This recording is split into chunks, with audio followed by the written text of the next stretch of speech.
All right. Do I get any free prizes either? Can I get a copy of St. County Almanac?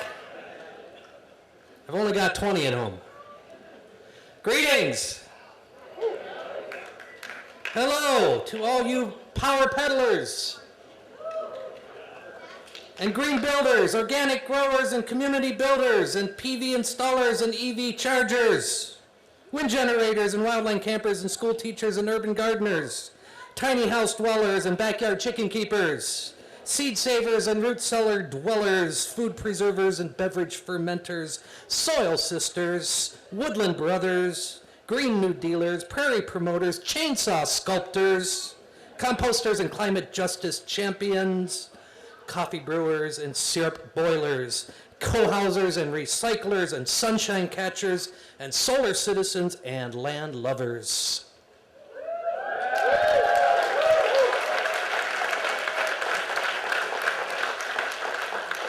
And of course, you musicians. Did I miss anybody?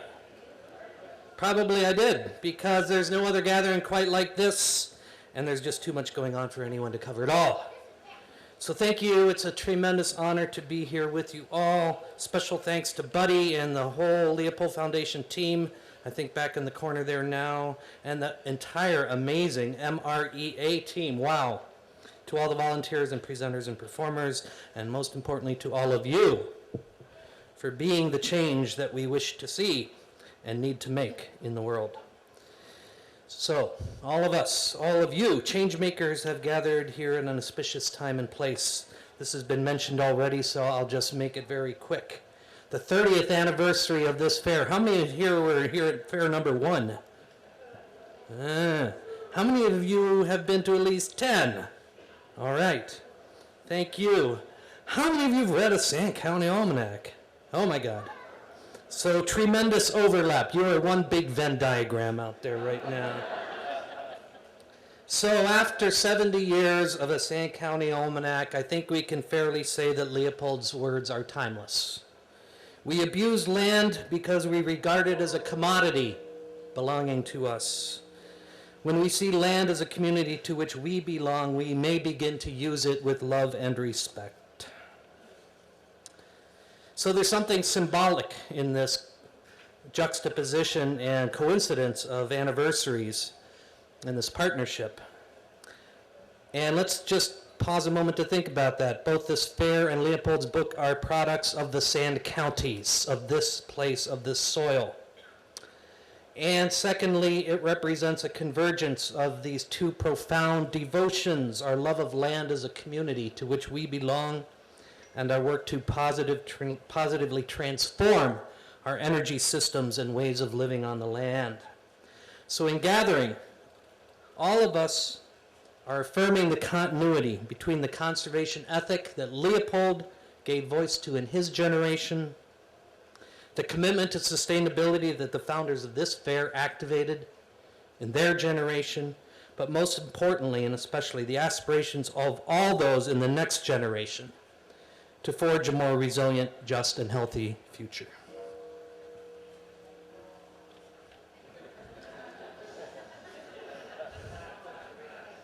Thank you.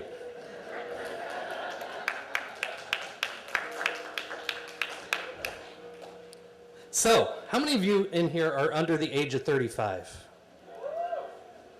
I hope you will be here and double your numbers next year and double the year after that. Let's make that a goal.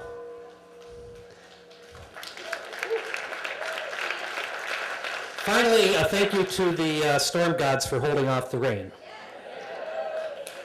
Although that has disrupted my clever little thing, my line in my script here about sensing the gathering storms around us, not looming on the distant horizon anymore, but coming hard on us. So if the storm comes on time, that'll make that perfect. Here we are. You are here. 2 generations ago, Leopold mused that there are 2 things that interest me: the relation of people to each other and the relation of people to land. And at that point, he described in the 1940s conservation as the slow and laborious unfolding of a new relationship between people and land. It has been slow and laborious in the 80 years since then, but we've also seen some amazing leaps forward, a lot of pauses and sidesteps, and a great deal of determined, well-organized, and powerful pushback. But let's also pause for a moment to remember that this new relationship in so many ways requires that we reclaim time-tested ways of understanding and respecting our human relations and our land relations. Let's take a moment to reflect on the fact that we're meeting in a place called Custer. I checked it out on Wikipedia. It was named that 6 months after George Armstrong Custer met his end at the Battle of Little Bighorn. And it does remind us that every place and all land is burdened with its share of pain and loss and injustice. So here we are in central Wisconsin, gathering at the convergence of the lands of the Ojibwe, Ho-Chunk, and Menominee. And for the honor of meeting here, let's all say a thank you. Miigwech. Pinagigi. And if there's any Menominee in the crowd, you're going to have to help me. Wenanon. So I'm going to tell a very quick story, and I hope I can confine my talk to the time I was allotted. But I want to tell this story. 2 weeks ago, I had the occasion to meet and talk with Gary Bissaw, the former chairman of the Menominee Nation and now director of the Menominee Agriculture and Food Systems Program. I took the opportunity then to express my thanks to him and the nation for the role the Menominee country played in providing the roots of my own land ethic. And the story goes like this. I was 12 years old. My brother Glenn and I were on our way north to our family cabin in the UP, driving up from Chicago. One fine afternoon, just about this time of year, Brother Glenn was in the fullness of his late teen hippie days. Already an accomplished blues and rock musician, he had a semi-reliable, beat-up red Ford van that he and his band at the time road tripped in. The band's name was emblazoned in flowery hippie letters. The Traveling Tramp Steamer. The van, in retrospect, was just barely legal. On our way to the north, it acted up. Fuses were blowing, fuel pump was coughing, and as twilight came on, the headlights were fading. Finally, we chose not to tempt fate any further and pulled off onto the side of Highway 55 along the Wolf River. I bet I see heads nodding, you know. On Menominee land.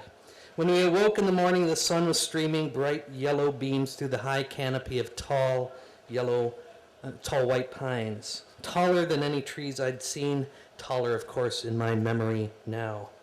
We'd found ourselves camped out in the understory of the Menominee Forest, renowned worldwide as one of the great living examples of sustainable forestry.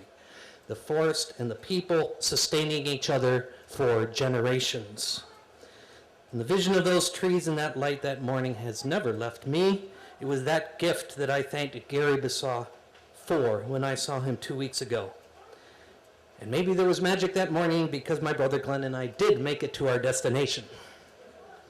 What I didn't appreciate at the time was that it was a deeply troubled episode for the Menominee Nation as they struggled to regain control over their lands and their status as a sovereign nation.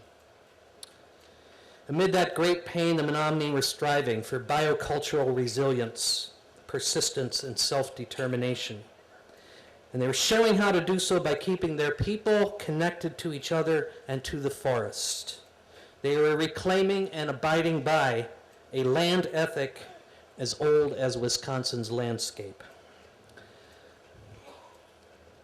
A lot of you know this story and know that country. You can see the square block there of the Menominee reservation land.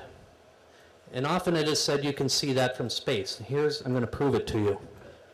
Well, watch that square. Thank you, Menominee Nation.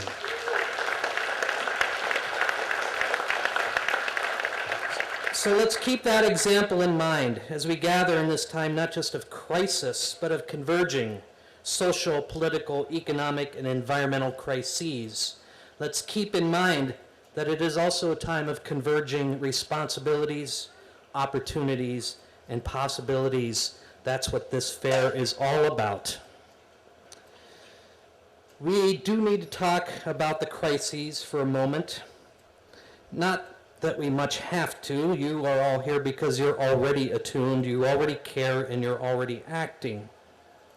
And you all know the long list: climate disruption, biodiversity loss, degradation of soil and fresh water, our beleaguered oceans, emerging diseases, food security, economic disparity and poverty, political corruption, racism and sexism and xenophobia, greed and apathy and alienation. And these can't be regarded as separate crises. They are interrelated, cumulative, compounding, and synergistic. So we face not just a problem, but a meta-problem that's going to call for new kinds of leadership. And yet, just at the moment when we need to make common cause, we find ourselves deeply divided, split into angry factions by the wedges of fear and resentment, wedges that have been effectively manufactured, cynically deployed, and purposefully driven. And we all recognize it. We find ourselves divided and anxious amid this ever-intensifying maelstrom of change. So here's my general premise these days in my own head and in my own lectures and talks lately and conversations, probably like you. For me, the current state of our public discourse and our democracy reflects the fact that we live in a time of unprecedented and accelerating forms of change. We're overwhelmed. And it's often at this point that I feel compelled to say, can we all take a deep breath? Maybe two more.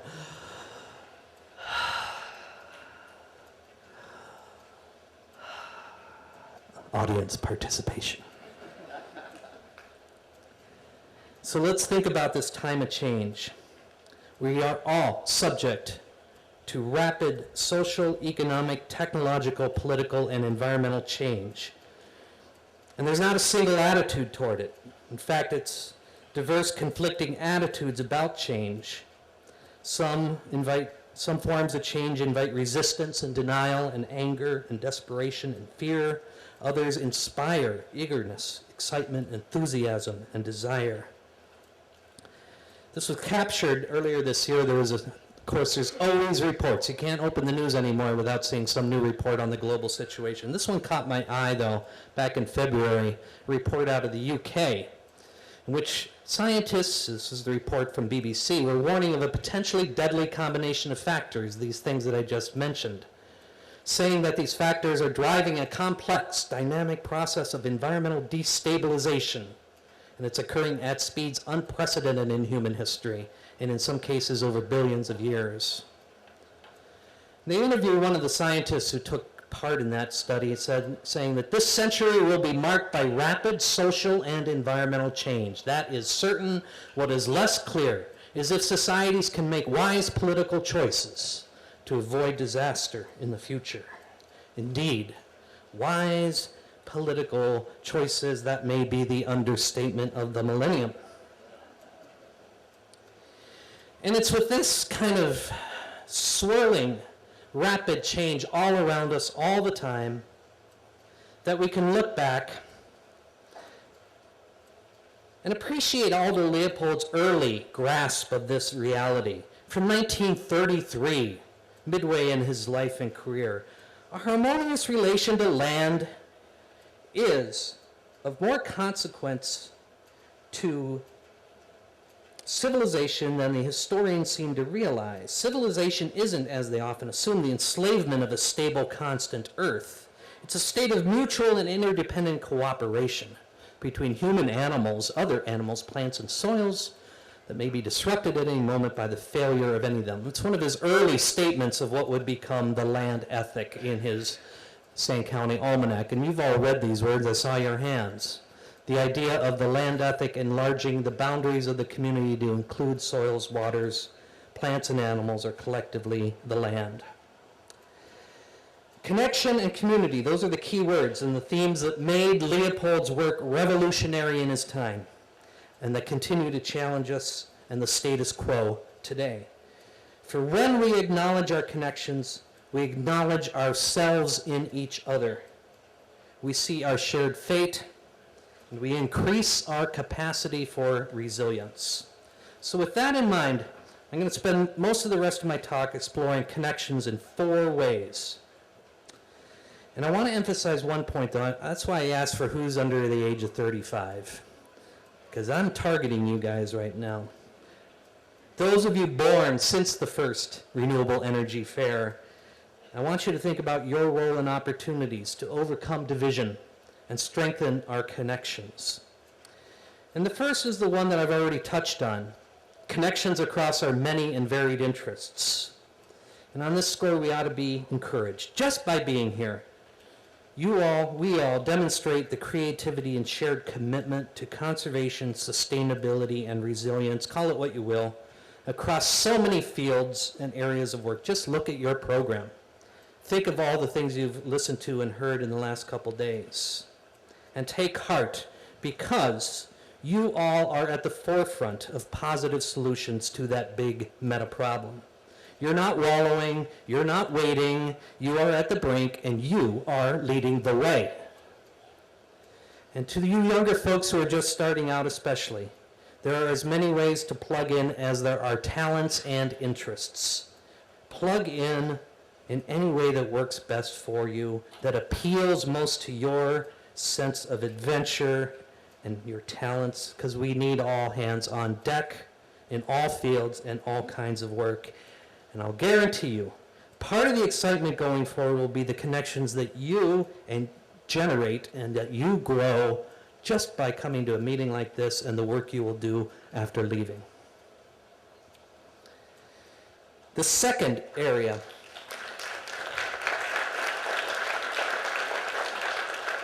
involves our connections across time and generations. And on this theme, I want to especially emphasize the need to reclaim our historic conservation legacy in Wisconsin and the Midwest and beyond. We are all heirs to that legacy, and the world is a better place for it. We stand on the shoulders of ancestors, but we do a pretty poor job of sharing our stories. So I'm going to just hint at this very briefly by highlighting 4 of our ancestors. A couple of these you probably will never have heard of and won't know. This is one of my favorites, Thomas Crowder, otherwise known as T.C. Chamberlain. Born in Illinois, raised in Beloit, chief geologist, prepared the geology of Wisconsin in the years 1877 to 83. Here we are. Look, there's hills around us. We're not out there on the sandy Sand County plains, because we're on the Johnstown Moraine, where the glacier stopped, right here. Thank you, Thomas Crowder Chamberlain, for helping to map the Johnstown Moraine. He was the head of geology. He had a glaciology at the U.S. Geological Survey. He served as president of the UW-Madison in the 1880s and 90s. And here's the thing I want to talk about. How many of you were here for Naomi Oreskes' talk? She talked about climate science over 250 years as a relay race, right? This guy carried the baton.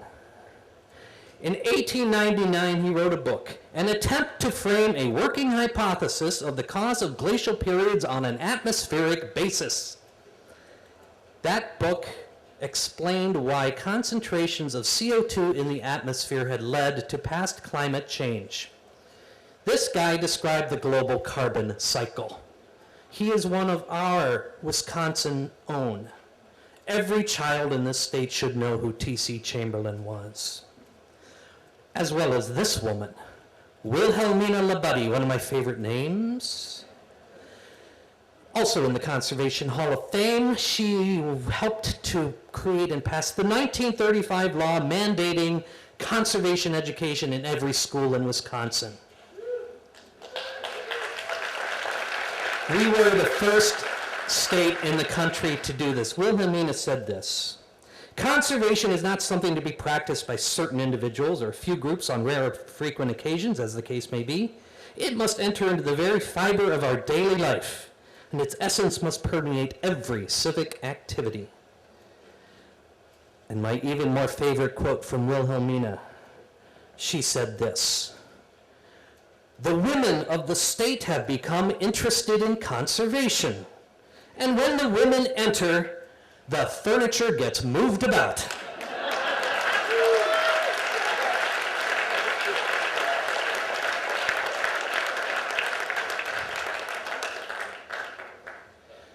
Most of you know this fella, but I am guessing that some of you who are younger may not. It shocks us if you don't. So let's make sure that in the next year, as we begin to plan the 50th anniversary of Earth Day next spring, that we honor again our own son of Wisconsin, Gaylord Nelson, who said on that very first Earth Day, "Our goal is not just an environment of clean air and water and scenic beauty. The objective is an environment of decency, quality, and mutual respect for all human beings and all living creatures."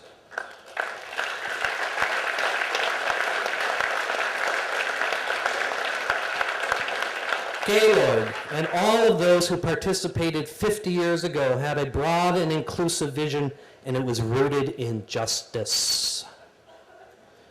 And it held together all the things we care about.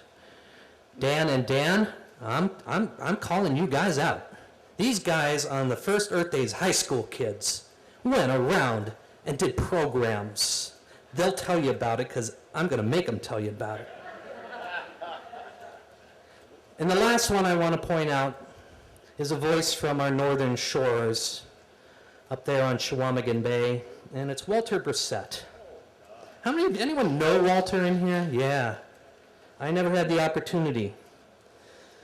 But one of our great peacemakers, one of our great visionaries and leaders and activists who said, "One can travel a narrow road and come to view one's own issue as preeminent, but one overriding conclusion in my work is that all struggles are related."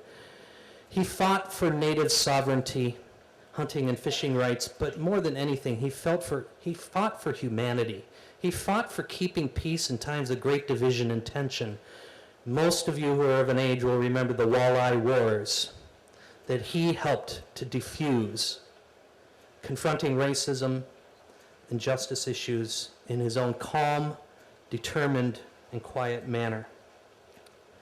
I could feature many others, of course, but the point is we need to reconnect this rich history if we're going to forge a better future.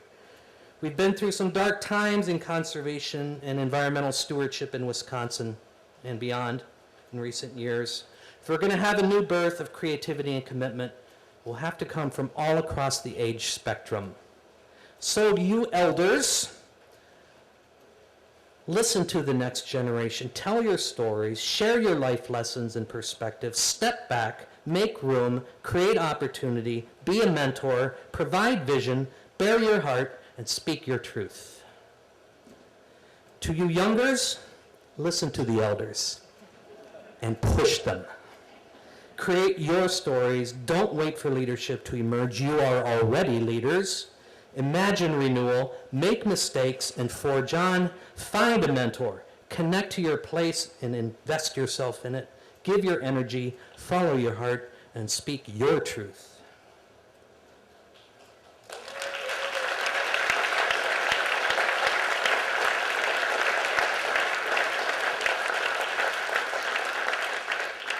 Next, I want to highlight another set of connections across the landscape.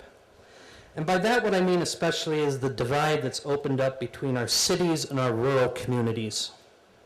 The urban-rural divide that everybody now sees and understands, but that has been very effectively widened and deepened by the work of those political wedges that I mentioned earlier. In fact, we're essentially connected across our urban-rural divide.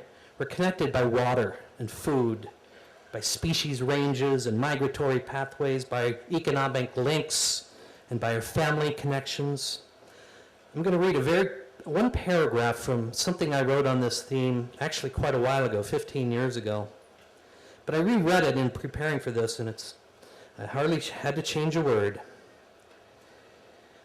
None of us as individuals can conserve entire landscapes, but all of us can and must take time to look up from our own place and recognize the ties that still bind.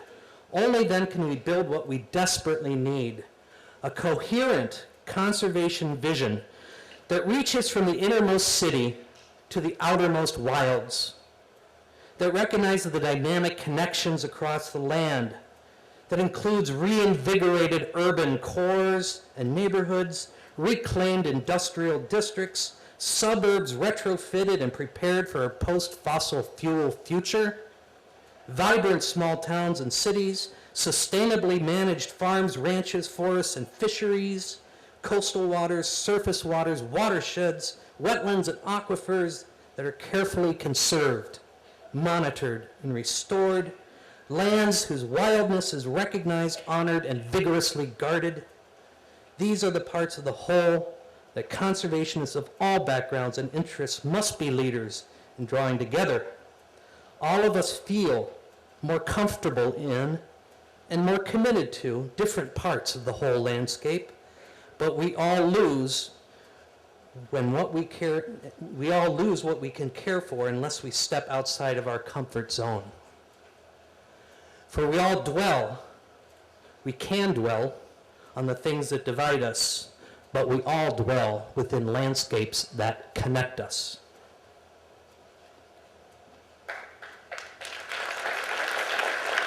Finally,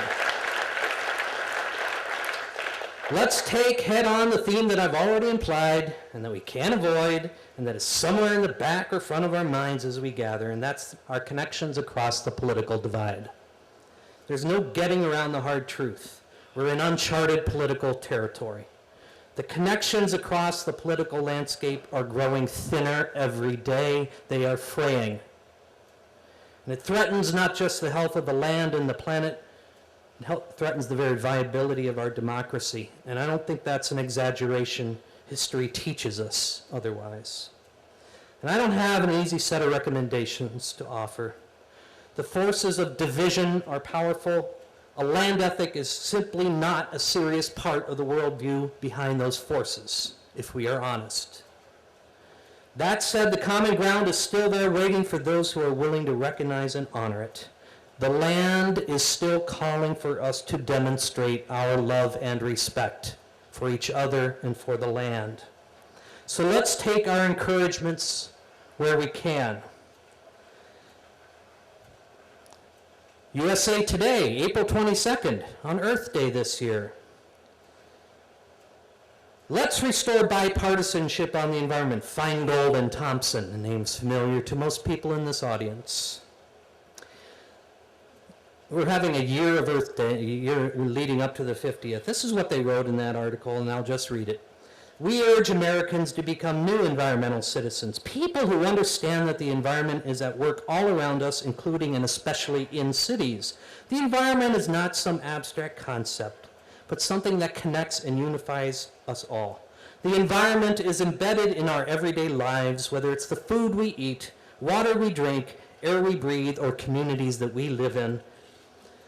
As a conservative Republican and a progressive Democrat, we don't agree on many things, but we both believe that Americans need to be good stewards of the natural resources upon which our environment, economy, and public health are dependent. Somewhere Gaylord Nelson is smiling, and Warren Knowles as well. So I'll offer one other quote by a good friend of the Aldo Leopold Foundation. His name is Jim Curt. He just retired after a 34-year career in the U.S. Fish and Wildlife Service. And the story, if I recall it correctly, is that Jim was actually speaking right here at UW-Stevens Point when he said this: "There is nothing more conservative than the conservative use of natural resources. There is nothing more progressive than building a sustainable future for our nation and our planet. They are, of course, the same thing."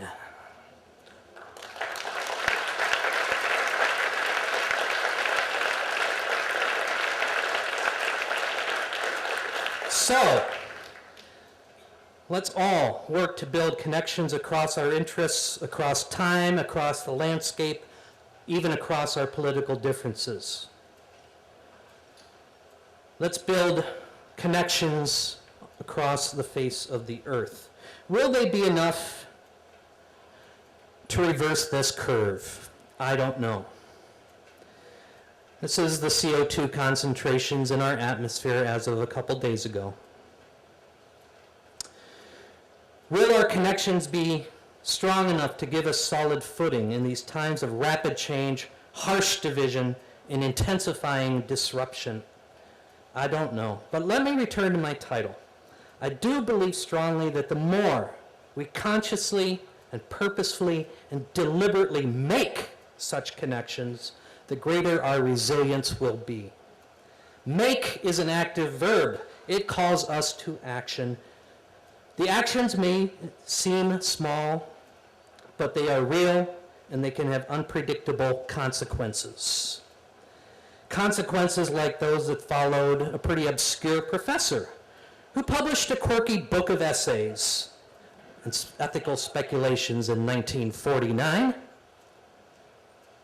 Consequences like a senator from Wisconsin who said, let's have a teach-in and we'll call it Earth Day. Consequences like those pioneers who started a renewable energy fair in rural central Wisconsin in 1989.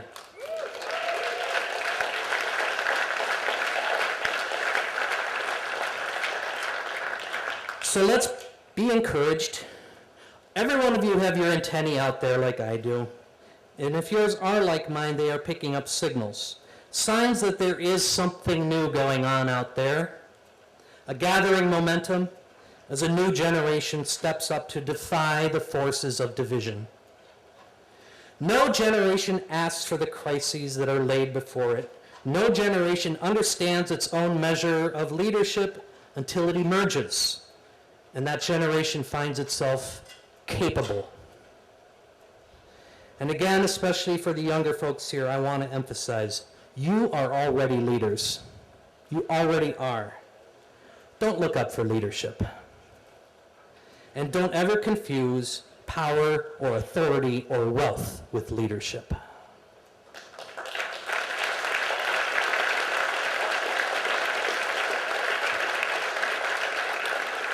And if you are looking for leaders, turn to that person in the seat next to you, because that's where it is.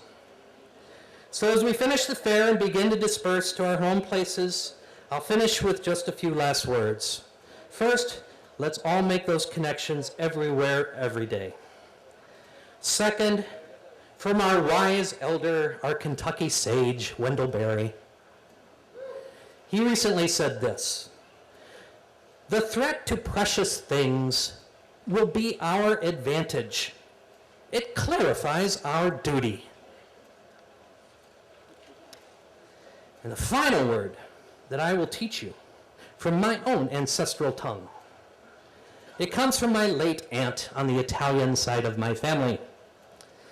At a moment of profound disappointment in our national political life, I won't say which one, she and I were exchanging emails and commenting on the latest disastrous turn of events. And I woke the next morning to find a one-word message from my Aunt Anita. The word was coraggio, courage. Somehow, that morning and ever since, I found that just saying that word provides unexpected, renewable energy. So, let us all have the courage of our connections. And so I say to you, coraggio! Coraggio! Coraggio! Thank you very much.